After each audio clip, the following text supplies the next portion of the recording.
Make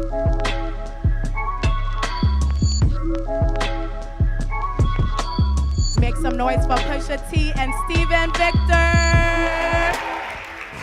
Woo! They excited right now. I can tell. Look at that. All right, I'm super excited. Yeah. Anything? Me too. Yeah, you guys look it all right. Let's get it. I don't really think there's really much for me to say on the intro tip. I believe everyone knows who we're sitting with right now. But just in case, we definitely got Mr. Pusha T himself, who is right. I mean, come on, he's a lot of things right here. What's up? Y'all won't even let me finish. Y'all finished? Y'all done? Okay. Now, who is obviously a rapper extraordinaire. He's managed to get in this industry on the very bottom of it, implode on the scene, and he is now currently the president of Good Music. So that's a very big deal. Then we got the music man over here, Steven Victor, all right, from Universal Music Group, who did a lot of music management and still does for a lot of your favorite artists. Everybody from Pusha himself to designer, right? I mean, why am I even saying this for you? Did you want to name some names I forgot? Okay. I did my research, okay? And he is currently as well the Senior Vice President of A&R at Universal Music Group. I just want to encourage you guys, like I said earlier, while we get our talk on and discuss the day-to-day lives and just the path these men took to get to where they are today, because I know a lot of you want to be in the industry, whether it's forward-facing or whether it's in the back end, because the check is still good regardless if you're doing it right. All right? Check is still good. Make sure that you're thinking hard, you have your questions ready, and you want to ask these guys, because it's not going to happen every day. You have them sitting on your couch, all right? All right, so I guess I'll start off with you, Pusha and Steven. It's actually a question for both. Okay. We have a lot of students and their guests in the building tonight who want to be in the industry, and I think it's very important, especially since social media kind of highlights just the good side or just like when you've made it side. So what was your path, each of you, and you could pick whoever answers first, to getting to where you are today? My path was I interned for a very long time at a record label, Interscope, to be exact. Yeah, I mean, that's where I started. I started interning. I gained the knowledge and the contacts from there. And from there, I got a job, and then I got into management. Okay.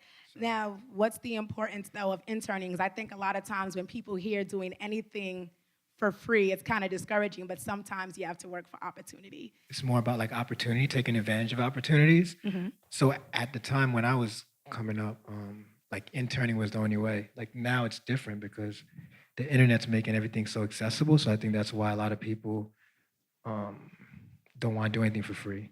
Right. Because it's, you know, sometimes you don't have to, but I think the error in that is sometimes like when you're making mistakes and it's for free, it doesn't cost you anything.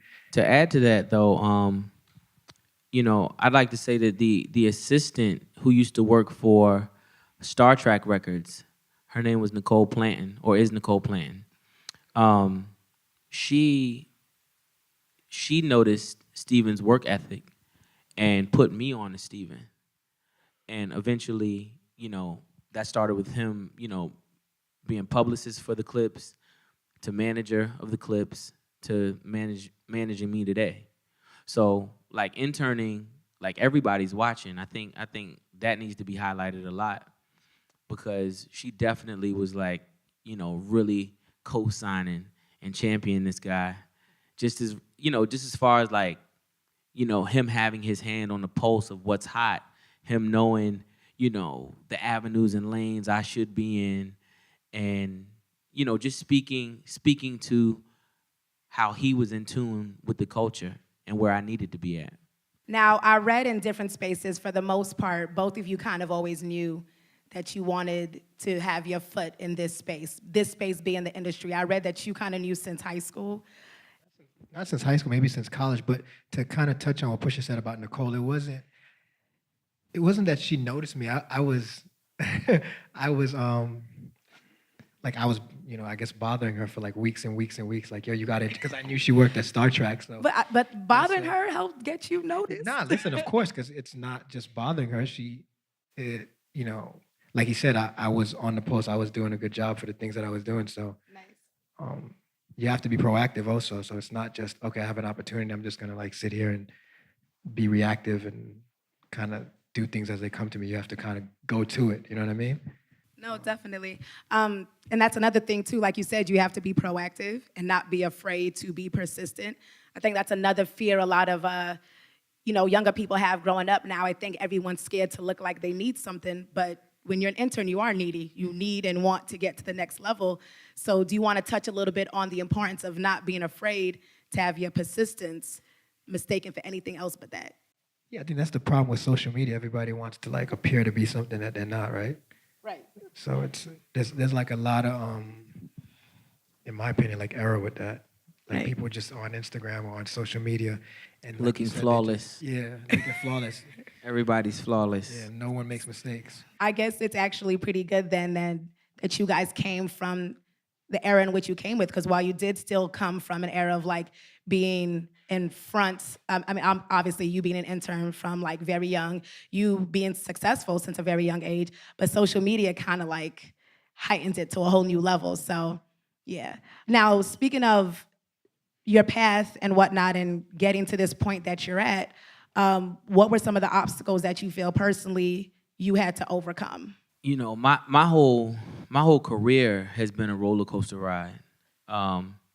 You know, getting a record label, getting a record deal in '98. You know, losing the same record deal the same year.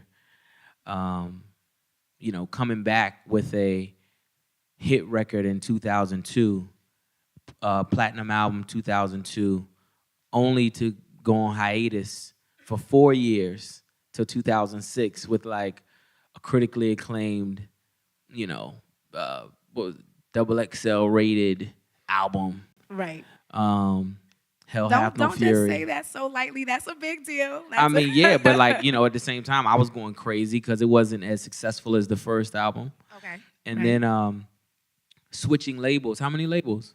Like Four different labels. Sheesh. Like, 4 different checks though. You already know. that is true. Be very clear.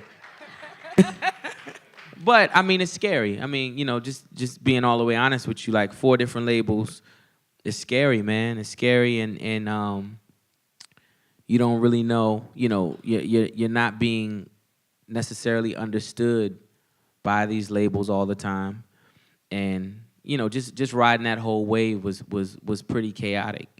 I would have to say that the biggest lesson I've learned through all of that journey, and I'm still learning it, is just staying consistent with the craft and staying consistent with the music, especially now, because I think the only thing that really, really saved us through that whole thing was the internet, probably.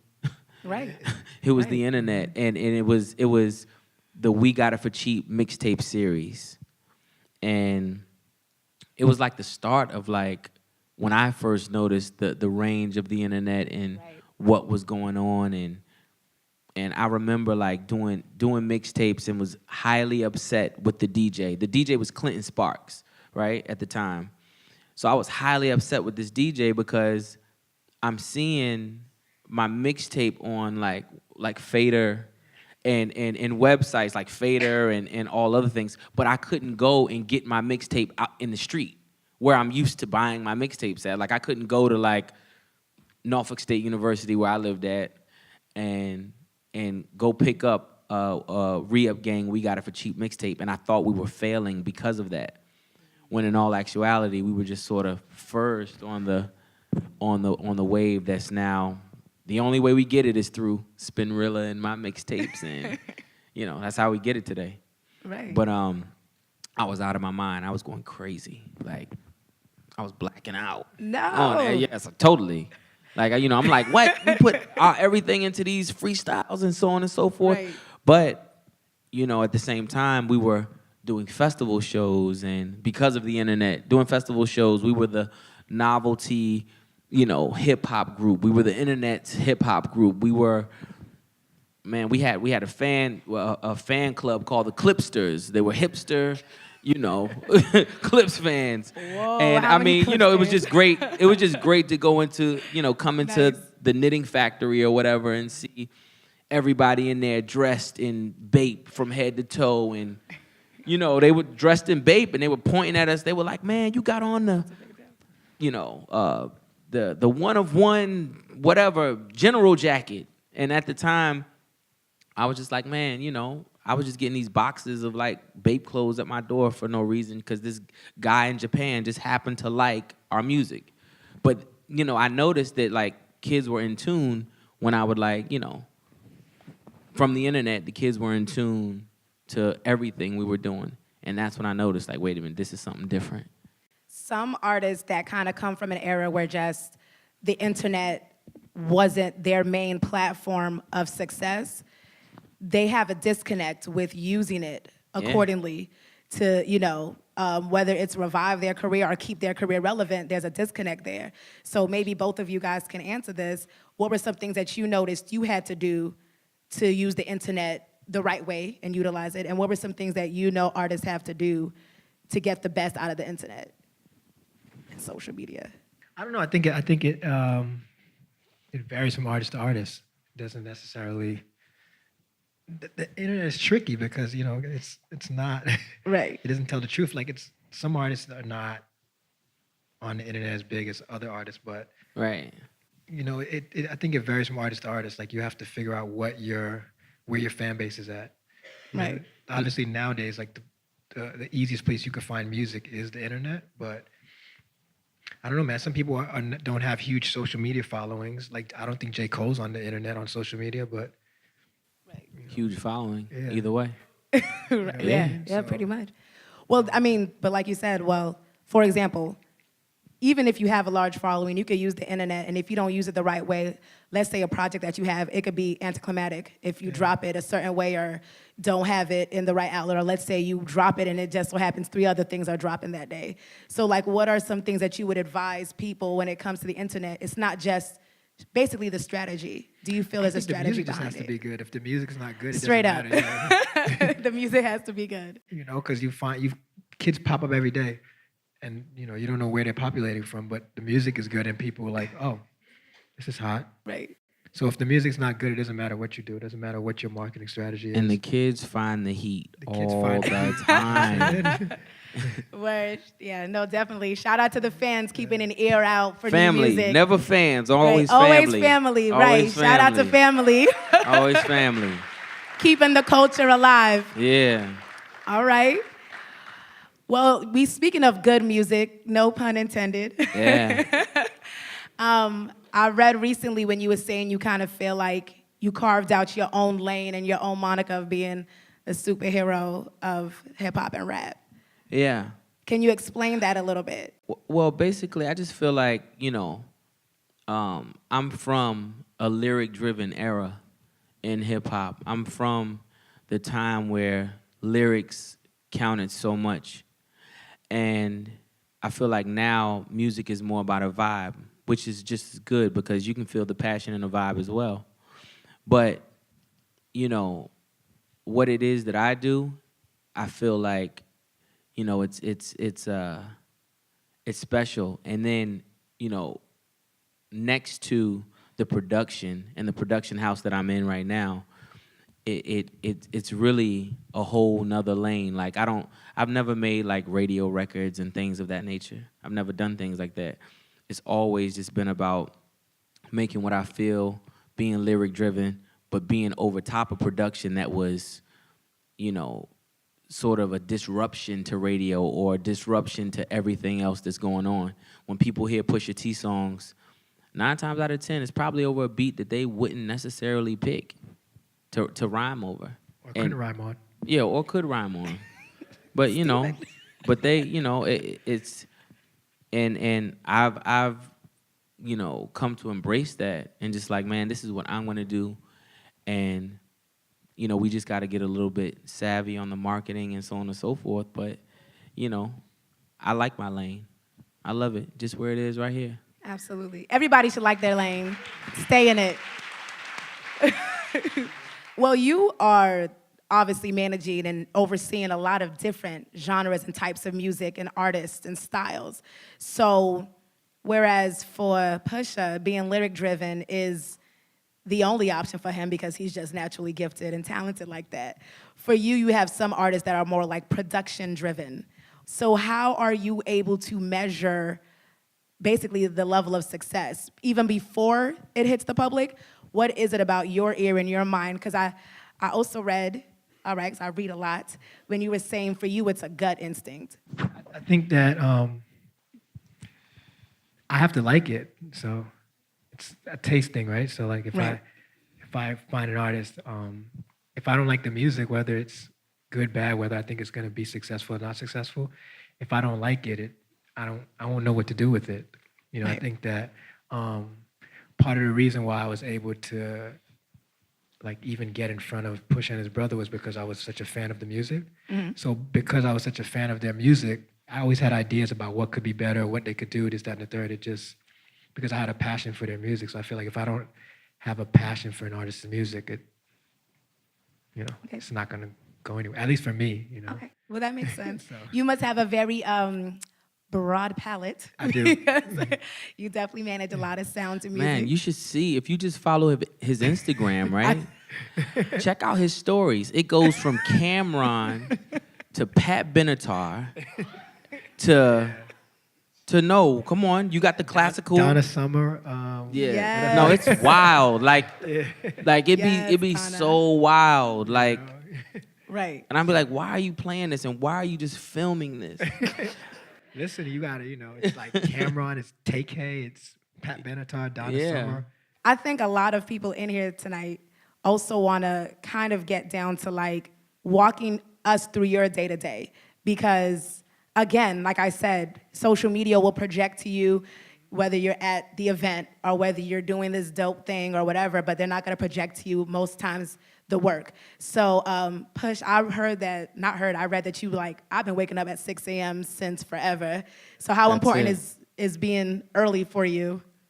That's when everything comes to me. I get up, let's say I get up 5:30, 6 o'clock in the morning, and that's every morning.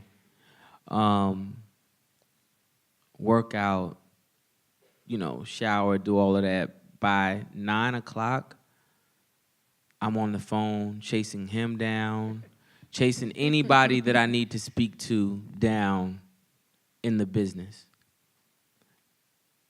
By 9, that goes on till about 12. From 12 to 10, in artist mode, I'm writing. I'm not writing after 10 o'clock at night. My brain doesn't even work. It might not even work after 9. Well, if you're waking up at 5, 6, mine wouldn't work either. Yeah, by 10, like I don't, so. I just, but that's just the way that I learn though. Like I personally learn to create from like, 10 in the morning, noon, up until 9 because at 9 we had to go eat and we had to be in the club by 11 or 12 to see what we were competing against. And that's really, like literally, like that's what we went to the club for. We wanted to hear new music. We wanted to hear and see what people were reacting to. And that all happened in those hours. I don't know anything. I just learned about like midnight music sessions, and I don't stay in the studio past midnight. 4 a.m. for what? All night for what? Like, why are we doing this? like, I will never understand it. If y'all are waking up at noon, though, that doesn't work for you. That only works. Well, it doesn't work for me. Yeah, I can't. Right? I can't. No, because you're waking up early. But if you're waking up at noon, you need to be working until about midnight because you're up for I guess. Right. He's like, maybe. Okay, so an early start to your day kind of sets the tone for how the rest of the day is looking for you. For sure, and I can feel good about, regardless of what comes out of that day. I know that, I really worked that day. I mean, some days nothing comes. Some days it's, it's a verse. Maybe it may be 8 bars, and I feel like I'm forcing it. Right. You know what I'm saying? But it's fine. Like I know that I gave it I gave that day what it was, and I know the next day more is gonna come. And Stephen, what about you and how you get your day? Well, clearly we know that you're answering his calls at 9. Oh, not all the time. Go ahead, tell him. Go ahead, tell him. Tell him how it works. No, I mean, I just started waking up early. That was for like 2 years. I would wake up to like him cursing me out. No, I mean, I'm completely opposite. I stay up till 3, 4 o'clock 5 o'clock in the morning every night. Right. So Shout out to you guys. Right. I'm up all night trolling, but I started waking up early most recently. But you know, it came from like, you know, Pusha used to always say, if you're waking up at 11 o'clock, half the day is gone. Like, how can you handle any sort of business? Right. You know. And be clear. Now I wake up at 3:30 in the morning just to check my phone to see what he's in my chat about. Ah, okay. Because I'll hit him Now. like, in the middle of the night because Right. I forget a lot. I'll hit him whenever something comes to me, and he, like without fail, he respond at 3:30, between 3 and 3:30. That's it. You know? But you know, it works though. It's Routine, like man. yeah, let's say a Routine dynamic is duo. crazy. You know, when you sleep, he's awake, and then vice versa. No, I'm awake now. Now it's different, you know. But you know, that's why I started waking up early, was because I was always getting in trouble. Ah, yes. Not in trouble, but you know, like obviously as a manager, your boss is your client, right? So Right. yeah, I would, you know. That's a good mentality to have. Yeah. No, we definitely want to project to everybody that, long story short, no matter what your hours are, there's better be- work to yeah. be done. So Listen, there's a you lot better- of you- work that You goes better get up by into. 9 o'clock at the latest, and Right. you got to be on it. 'Cause Okay. Sometimes you'll spend a whole day just working on one thing. Okay. So My next thing is and what I feel my calling is to basically, you know, see the game forward and see new artists forward. Like I feel like all of my greats who I like loved except for a couple, they sort of shun new energy. And that's why they're not like here anymore. You know what I'm saying? I've been here damn near 20 years. And I look to be here for a long time. Like, you know what I'm saying? And these are people who I was like, I was dressing like them. I was trying to look like them. I was doing everything I could to be, because these people were everything to me. But I remember, like, I would always see their interviews, and they would be like, you know, back then, you know, they don't do it like we do. And I was like, yo, I never want to be this guy. Like, I didn't want to be like that. Everybody hates that guy. That's a Yeah, good man. thing. Like That's a that's good not thing. hot, and No. especially for the youngest genre. You know what I'm saying? Like, come on, man. What are we? 40 years? 43 years of hip hop? Yeah. 44? Yeah, come on, man. Like, we gotta see this thing. I'm trying to see who's Mick Jagger. You know, like, you know, I'm trying to see all of that. Who's gonna be that in hip hop? And just see the whole culture grow, and you can't do that by like saying that, hey, these, you know, trap music isn't as hot as, you know, Paid in Full by Rakim or whatever. You can't do it. You can't do that. You can't look at it like that. You gotta embrace it all, man. That's interesting that you say that. Well, obviously, Stephen, I know you know plenty about embracing the times and the changes and sounds and all that. But I know recently, like, Bun had did an interview, and he was saying, like, he used to be one of those guys that would look at these younger artists and be like, oh, they never trapped or they never hustled or Bumby. Like, they never did any of these things. And he was just like, there was a disconnect for him. But then he realized when you look at the younger school, like the new school of hip-hop kids coming out, the same way you guys do things, whether it was hustling on the street or hustling in a work ethic sense, you did it so that your kids wouldn't have to go through that. So your kids' stories will never be the same. And he was saying it's time for older artists who have been in the game to start embracing and accepting, like, yo, we did this so that these kids could be inspired, but not necessarily have to live this life to have a narrative when they rap. So of course their rap's gonna be different. You have to look at it like these are our kids, meaning like our kids in hip hop. So I think it's pretty dope that you can like still be in your own lane and still like shout out the other lanes. And I think that's a big deal, because I'm sure we have a lot of young aspiring artists in here tonight that love to hear stuff like that. So, That's what it's about, y'all. nice. I am not cutting the legs off of hip hop. That- No way. The youth of the legs, man.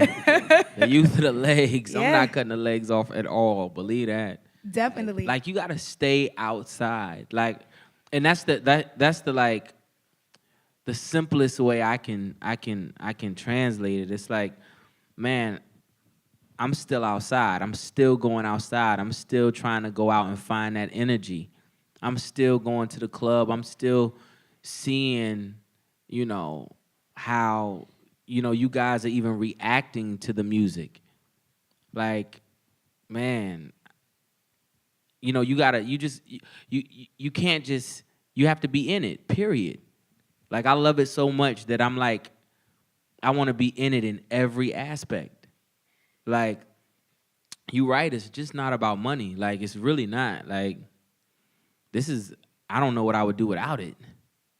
Like, hunting and searching and trying to find artists or trying to just, I mean, I'm talking about to the simplest things of going back to our group chat and just trying to say, listen, man, I found this. This is hot. You was so last. Like, that's, you know, like, that's what I'm, like, and they're like, whoa, where'd you get this from? Or, no, I knew about that. Oh, whatever, you're so last, or whatever. Like, just that whole dialogue, I live for all of that. Like, we're actually, like, hunting. Yeah, we're fans still. Like, I feel like you have to That's love important. it enough to keep wanting to get more That's information. important. Like, you know, Right. you have to like love it to try to find new things like constantly. Like, because it's always evolving. Music, not just hip hop, but like artists, Definitely. music. You know, where you're discovering it. Right. You know, even the technology behind it now. It's, you know, and I feel like it's always been like that. Before it was different. When you didn't have the internet, it's you'd buy a CD and you'd look through the credits, find out who produced what, who signed who was behind what. It's the same thing, you know. It's just the evolution of it now. It's different, but it all goes back to the love of it and having so much love for it that you know, you want to inquire, you want to get more That you information. actually enjoy. What Yeah. you could actually wake up at 6 a.m. or go to sleep at Exactly. 4 for it. Yeah, exactly. Got it. You know, and keep doing that on a daily basis because it's like, what's driving you? I want to touch on something else as well, the importance of labels or rather a discussion behind indie labels and like obviously signing a major. I think sometimes it's a little bit unfortunate that these days, especially with certain artists promoting or villainizing more or less a major, and they're, you know, kind of promoting like, oh, just, you know, do it yourself or go indie, where that's great. I think it's safe to say if that works for you, it works for you, but that doesn't necessarily mean you should villainize or not take an opportunity at a major. So can we discuss? It doesn't work. Right. It works for one person, Chance the Rapper. Well, you know, that's right. Wow. Well, I mean, listen, if you Steven said it, not me. no, like, I mean, if you look at the biggest artists in the world, it's right? true. Just take like all the biggest artists in the world. Who's independent? Right. Like nobody can do it by themselves. You figure that's like a label person saying, "Hey, you don't need a producer. You're a rapper. Just make the beat yourself." Right. It's the same thing. Like, you know, I never understood that thing. You look like Well, I'm going to say this. Chance is a great example. But watching new artists create their own fan bases, watching them, you know, shoot their own videos, create their own hype, get their own buzz up before the label even, I mean, look at everybody we look at without. Listen, it's No, no. fine. You can build your own fan base, and you should. Build I'm your own not fan going to base. say What don't I'm be saying indie. is- If you go for it, try. It's Listen, fine. all I'm saying is that He's going to tell you don't do it. Come to him. No. Listen, Come to me. It Don't depends. listen. I'm going to tell you, No. It I depends. admire Listen, your independence. I and admire. if you can do it, listen, you should try. listen, If you can. listen. Take off your suit, man. No. Listen, I admire it as well, but like I said, it depends on what kind of artist you want to be. To me, I'm not in it as an executive, as a manager, Right. as someone that's, you know, in the music business. I'm not in it for indie gains. I'm in it for massive success, and I think that if you want to have massive success, stop. no, listen. I mean, if you, like I said, if you look at the biggest artists in the world, Right. you know, I don't know any that's Just look at the top. Just go on a list. You know, there's lists. Everybody has a list these days, right? Just No, look at that's the a top fact. 10 or top 20 list, Okay. and you know, do the. I'm not telling you anything that you can't research. You know what I mean? Well, listen, that's a fact. Fact check, Listen, fact check. But I mean, I'm from an era in hip hop where we celebrated, like I'm from Virginia. What's up? Virginia in the house. Yeah, this guy Right. here. So he's been repping. It's East Coast, of course, Southern, of course, but it wasn't considered the dirty South, right? So we always admired and loved the stories of like all the indie labels, Suave House, 8 Ball, those MJG. indie labels, they had partners. Oh Those my partners were- God! Not at first. Not at first. They didn't. No, not at first. That's why I said it depends. on Mind what you, the level CEO of success you're Suave trying- House was his management partner. Why? Hey, listen, Tony Bro. Draper's a genius. He taught me everything I know. Yeah, he's still a genius, but at the end of the day, he still had a partner. Like at one point, Sonny After was a his while. partner. After a while. Listen, after a while, That's it. Listen, when he wanted to take it to the next level, he When he when wanted got- to take it to a next level, right? Exactly, yeah. Well, he That's was the whole- he was that's the whole successful point. before. That's the whole point He was of life. successful though, right? Yeah, but that's the whole point You of can life. tell what their group I'm chats with look that. like. This is why one has to be asleep while the other's awake. Look, man. Because this is what happens when they're both awake. But this is why we come to a happy median, and you know, when we do agree, it's usually right. Listen, you got to go through these conversations. Yeah, to you get got to to where go you're through going. it, and I still disagree with him right now. So why ain't you independent? Good question. Listen, because you're man. playing. Listen, I don't know anybody that's if you're playing basketball, if you're playing football. Nobody says I want to go to. If you're a football player, you don't say, "Hey, I want to go to the CFL." You say, "I want to go to the NFL." If you're a basketball player, you don't say, "Yo, I want to go play in the. I don't want to go play in the D League. I want to play in the D League." That's not the That's the same. same thing. Oh Same my thing. God! Listen. You're playing. Listen, I'm gonna tell you. I'm gonna tell you like this. When you Say anything. when you're independent, you're playing on a whole different. Right, You're right. looking at different metrics. So yeah, you know, I'm number one. And, okay, cool. Okay. You know, when you're playing in the league, it's a whole different thing. Well, how about this then? To kind of like not necessarily neutralize it out, but to kind of again, Wow. Right. Would you advise someone who let's say who has garnered an amount of success online, but like we always say, followers or fans do not equal dollars.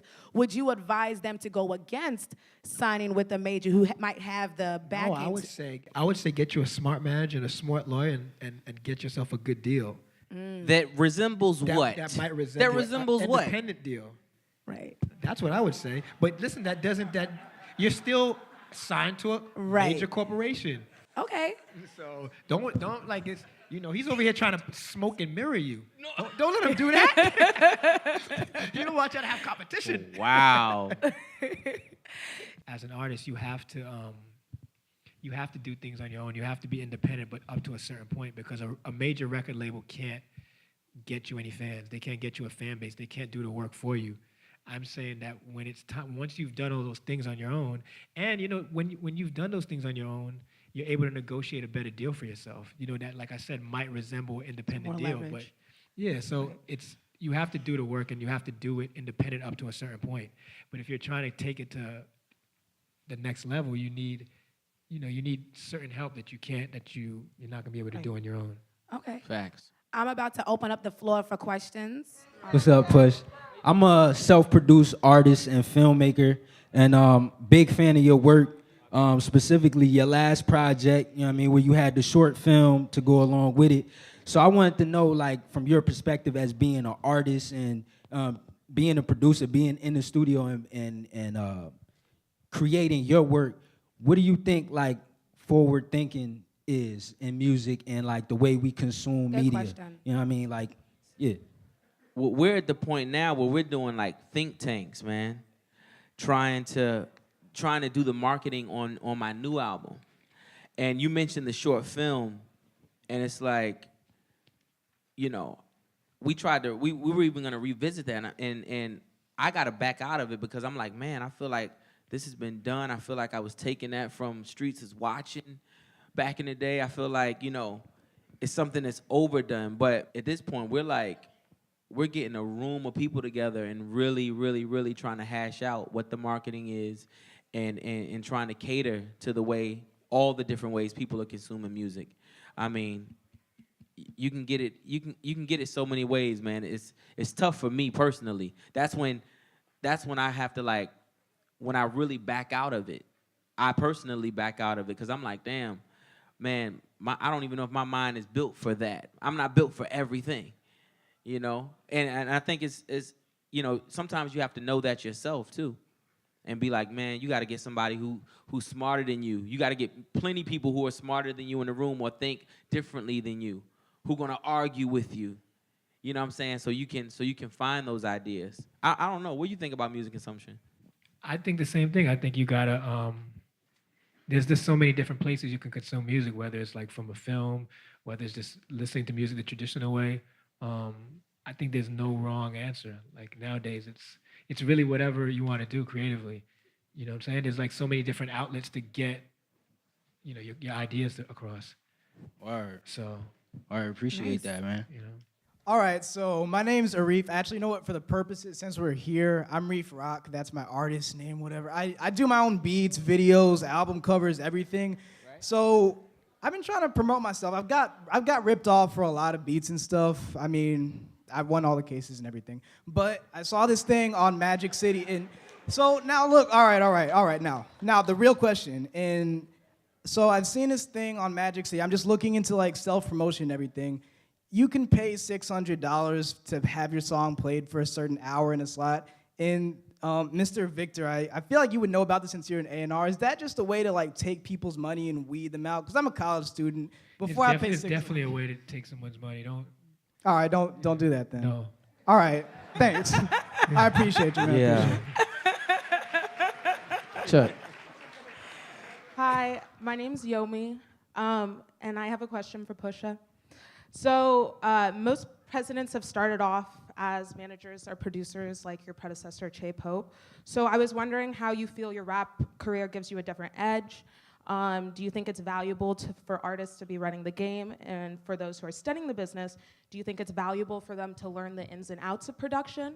Can you talk about that exchange? Well, I feel that my presidency was based on the rapport I have with the artist, number one. And I feel like, secondly, I feel like I was offered the job because I'm respected by my peers within the Good Music family. I'm super honest with all of them. Like, I can talk to any one of them and tell them straight, like, hey, I like it, I don't like it, this is probably what you should be doing, and everybody knows that it's not coming from a malicious place with me, anything that I say. I'm one of the, well, not anymore, but I was a new guy, you know what I'm saying, coming into Good. So, you know, I was a new guy coming into Good, but not into the game.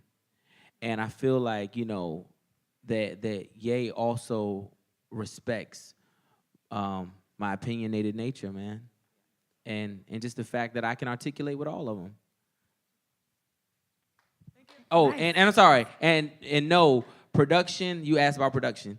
Production, you don't have to be the president and know about production because I don't know how to make a beat to save my life. All right, guys. Wish I did. As long as you have an ear for what sounds good, right? Yeah. Right, hopefully. Well, I want to thank you guys so much for joining us this evening. Of course, shout out to you guys and your amazing questions, for staying. Just amazing. I just want to thank you guys one more time. Thanks for having give it us. up. You know, no, thank you. Yo, Give it up one more appreciate y'all, time, man. guys, for Pusha and Steven. All right?